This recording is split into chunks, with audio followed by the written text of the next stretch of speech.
Many people in eastern North Carolina are still feeling the effects of Hurricane Florence. Several counties continuing their cleanup and recovery efforts this holiday season. WNCT's Courtney Allen takes us back through arguably the biggest story of the year. In the days leading up to September 14th, 2018, people began preparing for what could potentially be a major hurricane making landfall on the Carolina coast. We just have so much to do, and we have a lot more to do. We have 2 more crews on the south end. It doesn't look very promising. It looks like we'll probably get some pretty significant wind. When landfall occurred near Wrightsville Beach, Florence was a Category 1 storm, but the size and slow movement allowed strong winds and rain to lash the coast. Debris basically all over the place. The winds have gotten a lot worse. The rain has gotten a lot worse. One place impacted right away was the city of New Bern. It's just devastating to see everything all torn up, that it's gone in just like 5 or 10 minutes. The downtown area found itself underwater, prompting more than 800 water rescues. We are continuing to do rescues throughout the community. People all night long have been in attics and roofs asking for help. Onslow County saw blocked roads and widespread damage. This hotel in Jacksonville evacuated after the roof collapsed. It must have been the wind that blew off that roof. And this morning, you can see that fell off. And that cable fell off this morning. Further along the coast, Carteret County felt the brunt of the storm as well. Pretty good hit on the chin. Once the shingles came up, the water just started coming in. One of the most challenging things was the storm's duration. At one point in time, the forward motion slowed to about 2 to 3 miles an hour. In other words, it almost went stationary.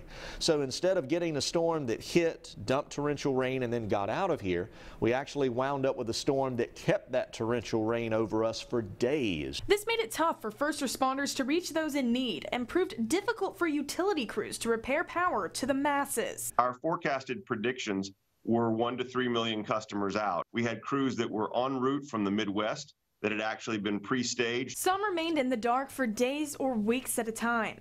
When it was safe to re-enter these communities, Governor Roy Cooper visited the East several times to assess damages. To have seen homes and businesses and farms and churches underwater, you think about the people that each one of them represent. President Donald Trump accompanied Governor Roy Cooper to a visit in late September.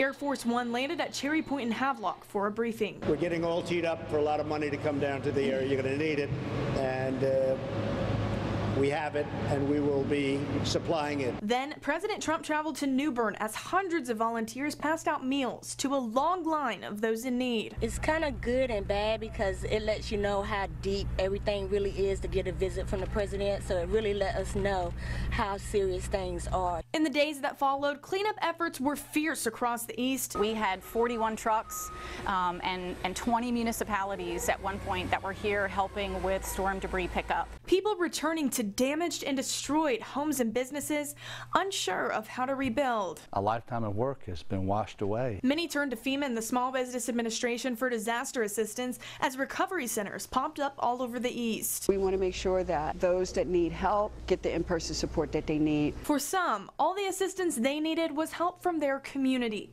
9 on Your Side reporting on countless food drives, donations, volunteer efforts, and other instances of neighbor helping neighbor over the past 3 months.